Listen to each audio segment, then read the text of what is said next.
میرا سوال یہ ہے کہ کیا فرانس کے ایمبیسڈر کو واپس بھیجنا فرانس میں اور ان سے سارے تعلقات توڑ دینا، کیا اس سے یہ رک جائے گا؟ کیا اس سے تو کوئی گارنٹی ہے کہ اس کے بعد ان کی شان میں کوئی گستاخی نہیں کرے گا؟ کوئی گارنٹی ہے؟ میں مغرب کو جانتا ہوں، میں آپ کو گارنٹی کرتا ہوں کہ اگر آپ یہ کریں گے، اگر ہم یہ کریں پاکستان، تو اس کے بعد کسی اور یورپین ملک میں یہی ہوگا، آزادی کے رائے پہ نام پہ۔ وہاں انہوں نے یہ ایک آزادی رائے کا ایشو بنایا ہوا ہے، اس کے نام پہ وہ کہیں گے اچھا آزادی رائے کی وجہ سے انہوں نے یہ کیا، ہم بھی یہ کر رہے ہیں، وہ بھی کوئی گستاخی کریں گے۔ کیا پھر اس کے ایمبیسڈر کو بھی ہم واپس بھیجیں گے؟ اور 50 مسلمان ملک ہیں، کوئی بھی اس طرح نہیں کر رہا، کوئی وہاں کہیں مظاہرے نہیں ہوئے، وہ بھی نہیں کہہ رہے کہ ایمبیسڈر کو واپس بھیجو۔ تو اس کا پہلے تو کوئی فرق نہیں پڑنا لگا فرانس کو، لیکن میں آپ کو یہ بتاؤں پاکستان کو کیا فرق پڑے گا۔ سب سے بڑا فرق یہ پڑے گا ہمارے ملک کو کہ بڑی مشکلوں سے ہماری معیشت اٹھ رہی ہے۔ بڑی دیر کے بعد پاکستان کے اندر انڈسٹری اوپر جا رہی ہے، لارج اسکیل انڈسٹری بڑی دیر کے بعد اٹھ رہی ہے، نوکریاں مل رہی ہیں لوگوں کو، ہمارے ملک میں دولت میں اضافہ ہو رہا ہے، ہماری ایکسپورٹس بڑھ رہی ہیں، ہمارا روپیہ مضبوط ہو رہا ہے، بڑی دیر کے بعد روپیہ مضبوط ہوتا جا رہا ہے۔ جب روپیہ اوپر جاتا ہے تو مثلا پیٹرول اور ڈیزل سستا کیا ہے، باہر کی جو چیزیں ہم منگواتے ہیں وہ سستی ہونی شروع ہو گئی ہیں۔ جب ہم فرانس کے ایمبیسڈر کو واپس بھیج کے تعلقات توڑیں گے ان سے، اس کا مطلب کہ یورپین یونین سے ہم تعلقات توڑیں گے۔ اس کا مطلب کیا کہ جو ہماری آدھی ٹیکسٹائل کی ایکسپورٹس ہیں وہ یورپین یونین میں جاتی ہیں، تو اس کا مطلب آدھی ہماری ٹیکسٹائل ایکسپورٹس وہیں ختم ہو گئی۔ اس کا مطلب بے روزگاری، فیکٹریاں بند ہو جائیں گی، اور اس کے آگے کیونکہ آدھی ہماری مین ایکسپورٹ ٹیکسٹائل ہے، جب ٹیکسٹائل آدھی رہ جائے گی ایکسپورٹ، ہمارے روپے کے اوپر پریشر پڑے گا، روپیہ گرے گا، مہنگائی بڑھے گی، غربت بڑھے گی، تو نقصان ہمیں ہوگا، فرانس کو کوئی نقصان نہیں ہونے لگا۔ تیسری چیز، اب ہم نے اس کے اوپر جب یہ ہوا تو میں پہلے ذرا آپ کو تھوڑی تفصیل پیچھے بتا دوں۔ یہ ہم 2-2.5 مہینے سے لگے ہوئے تھے، ہماری گورنمنٹ TLP سے مذاکرات کر رہی تھی، ہم ان کو یہی چیزیں سمجھا رہے تھے کہ اس سے نقصان ہمیں ہونے لگا ہے، ان کو نقصان نہیں ہوگا، ہماری عوام کو نقصان ہوگا۔ مذاکرات چلتے جا رہے تھے، انہوں نے کہا جی اسمبلی میں رکھو، اور اسمبلی جو فیصلہ کرتی ہے، ہم نے فیصلہ کیا ٹھیک ہے ہم اسمبلی میں یہ رکھتے ہیں، لیکن ہم پھر دیکھنا شروع کیا کہ ان کی موبلائزیشن نیچے ہو رہی ہے، ان کی تیاریاں ہو رہی ہیں اسلام آباد آنے کے لیے۔ ایک طرف مذاکرات چل رہے ہیں، ایک طرف اسلام آباد آنے کی تیاری ہیں۔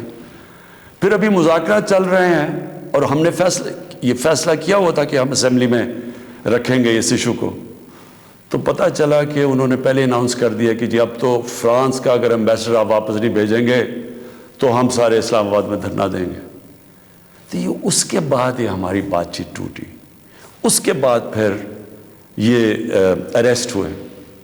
اب میں صرف آپ کو بتانا چاہتا ہوں کہ اس سے اب تک ہوا کیا ہے ہمارے ملک میں، ذرا دیکھ لیں کہ ہم نے اپنے آپ کو کتنا نقصان پہنچایا۔ اب تک 40 پولیس کی گاڑیوں کو جلا دیا گیا، لوگوں کی پرائیویٹ پراپرٹی کے اوپر کئی لاکھوں کروڑوں روپے کا نقصان ہوا ہے، 4 پولیس والے شہید ہوئے ہیں، 800 سے زیادہ پولیس والے زخمی ہوئے ہیں۔ پہلے دن جب شروع ہوا تو تقریباً 100 سڑکیں بلاک کر دی، اس سے جو عوام کو نقصان ہوا، اس سے کئی جو آکسیجن کے سلنڈرز نہیں جا رہے تھے، بیچارے جو کرونا کے مریض ہیں ان میں اموات ہوئی، اور پھر باہر سے کود پڑے لوگ، ہمارے پاکستان کے دشمن۔ ابھی تک ہم نے جو 4 لاکھ ٹویٹس کو اینالائز کیا، ان میں سے 70% فیک اکاؤنٹ سے تھی۔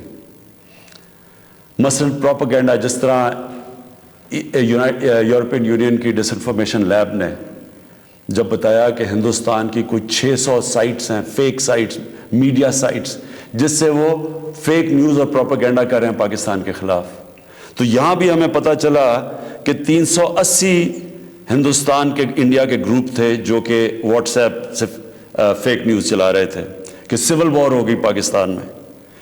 ہماری پولیٹیکل پارٹیز، مجھے افسوس سے کہنا پڑتا ہے کہ وہی JUI جو فضل الرحمان کی پارٹی، وہ بھی بیچ میں شامل ہو گئی کہ کسی طرح گورنمنٹ کو ڈی سٹیبلائز کریں، ملک کو نقصان پہنچائیں، ساتھ وہ نون لیگ۔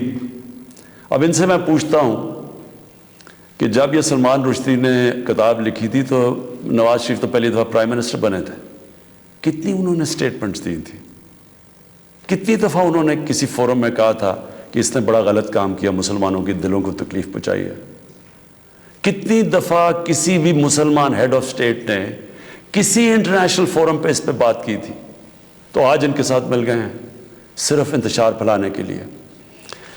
دیکھیں، اب یہ میں نے آپ کو بتایا کہ ایک اپروچ ہے کہ اپنے ملک میں مظاہرے کرو، اپنے ملک کو نقصان کرو، کوئی فرق نہیں پڑتا فرانس کو، اچھا ایمبیسڈر واپس بھیج دو، کوئی فرق نہیں پڑتا۔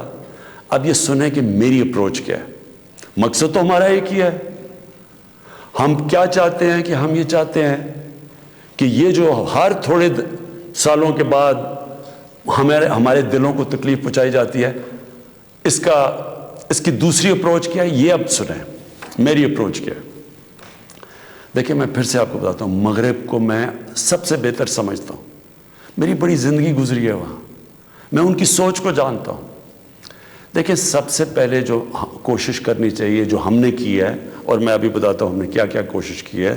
اچھا، میں یہ پہلے بتا دوں، سب سے پہلے جون 2019 میں 14ویں جو سمٹ تھی OIC کی، وہ پہلی دفعہ جا کے میں نے اسلاموفوبیا کی بھی بات کی، اور میں نے یہ بات کیا کہ جو مغرب کے اندر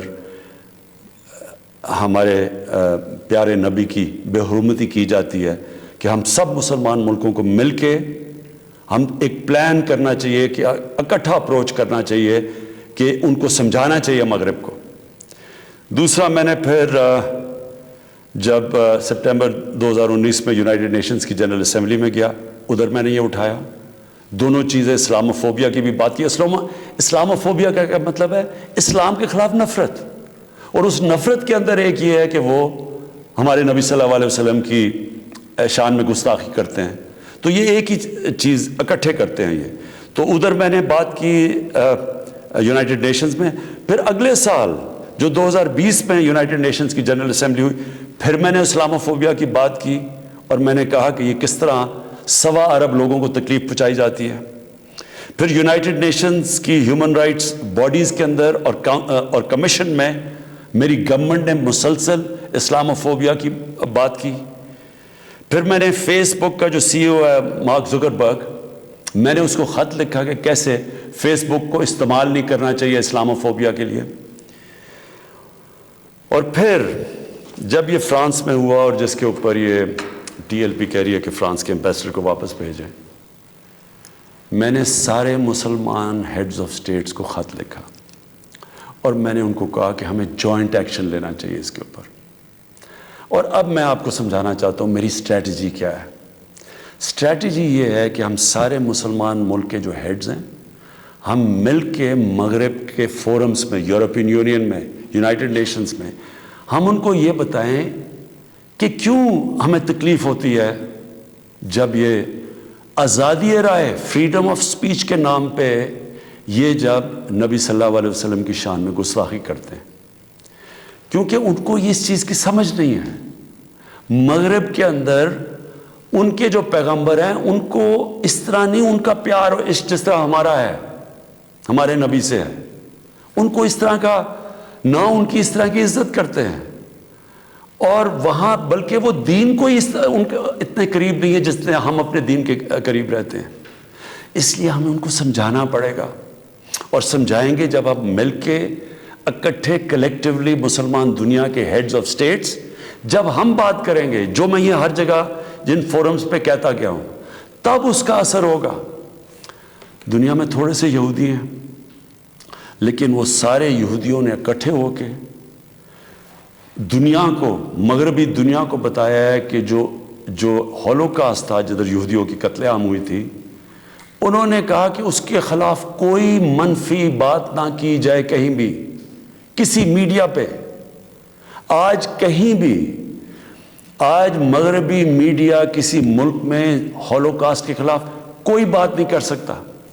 4 یورپین ملک ایسے ہیں جدھر جیل میں ڈال دیتے ہیں اگر آپ ہولوکاسٹ کے خلاف کوئی منفی بات کریں۔ تو کیا ہم یہ نہیں ان کو باور کروا سکتے کہ ہمیں کتنی تکلیف پہنچتی ہے؟ اور یہ صرف، اور یہ ہم تب کریں گے جب ہم کلیکٹیولی مل کے کریں۔ اور میں آپ کو یقین دلاتا ہوں، کیونکہ میں مغرب کو سمجھتا ہوں، ان کو سمجھ ہی نہیں ہے اس چیز کی۔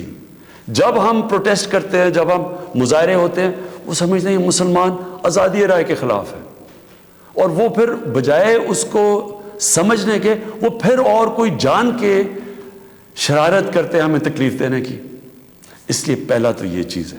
اور دوسرا میں جو کہنا چاہتا ہوں وہ یہ، دوسرا طریقہ کیا ہے کہ جب ایک 50 مسلمان ملک مل کے یہ کہیں گے کہ اگر کسی ملک میں سے اس طرح کیا گیا تو ہم سارے مل کے ان کا ٹریڈ بوائیکاٹ کریں گے، ان کی ہم چیزیں نہیں خریدیں گے، اس کا اثر ہوگا۔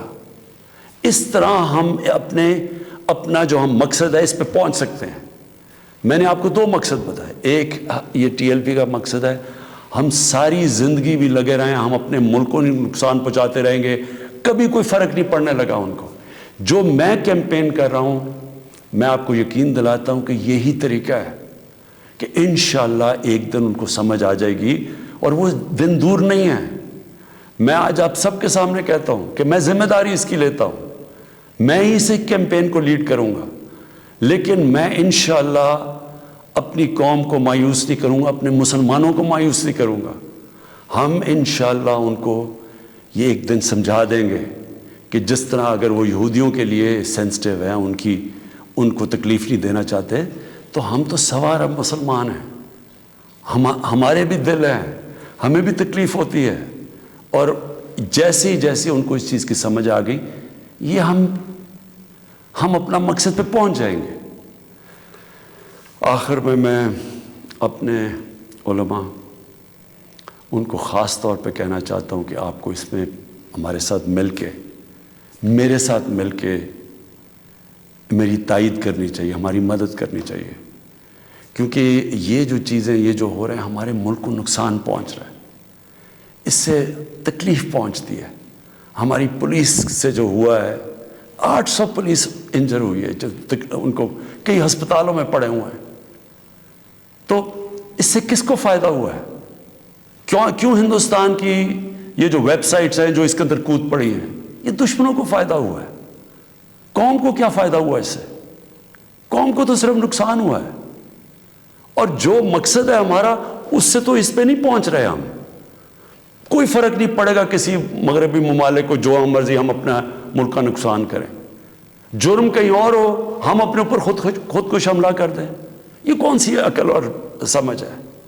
تو میں آپ سب کو کہوں گا، اپنی قوم کو کہوں گا کہ یہ ٹائم ہے اکٹھے ہونے کا۔ ہمارا ملک بڑی مشکلوں سے اس طرف نکل رہا ہے کہ ہم اب اوپر آنے والے ہیں، ہماری معیشت اٹھ رہی ہے، لوگوں کو روزگار مل رہا ہے، ہمارا روپیہ مضبوط ہو رہا ہے، ہمارا ملک کا ڈائریکشن ٹھیک ہے۔ تو یہ ٹائم اپنے ملک کو نقصان پہنچانے کے لیے نہیں ہے، یہ صرف ہمارے ملک کے دشمن ہمیں نقصان پہنچائیں گے۔ ہم سب کو اب اکٹھے ہو کے اللہ کا شکر ادا کرنا چاہیے۔